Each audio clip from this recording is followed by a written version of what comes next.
திண்டுக்கல் கொடைரோடு அருகே காற்றாலை ரெக்கையை ஏற்றி சென்ற ராட்சத கண்டெய்னர் லாரி கவிழ்ந்து கடும் போக்குவரத்து நெரிசல் ஏற்பட்டுள்ளது.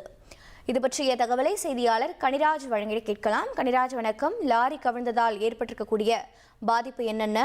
போக்குவரத்து துறையினர் என்ன நடவடிக்கை லாரியை மீட்பு பணிகளில் ஈடுபட்டிருக்கிறார்கள், விவரிங்க.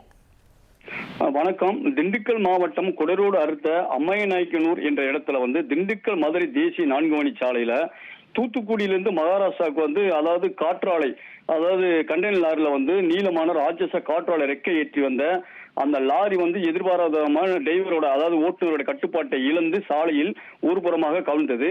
இதனால் பெரும் விபத்து தவிர்க்கப்பட்டு அந்த டிரைவர் மற்றும் அந்த பணியாளர்கள் அதாவது ரெக்கை ஏற்றி வந்த பணியாளர் அதிர்ஷ்டவசமாக உயிரிழப்பி சிறு காயங்களுடன் அருகில் உள்ள அமைதியில் ஆஸ்பத்திரியில் மருத்துவமனையில் சிகிச்சை பெற்று வராங்க. இதனால அந்த திண்டுக்கல் தேசிய நெடுஞ்சாலை திண்டுக்கல் மதுரை தேசிய நெடுஞ்சாலையில கடும் போக்குவரத்து சுமார் 1 மணி நேரத்துக்கு மேலாக போக்குவரத்து பாதிக்கப்பட்டது. சம்பவ இடத்துக்கு விரைந்து சென்ற அம்மையநாயக்கனூர் காவல்துறையினர் போக்குவரத்தை ஒழுங்குபடுத்தி ஒரு வழி பாதையில இயக்குனாங்க.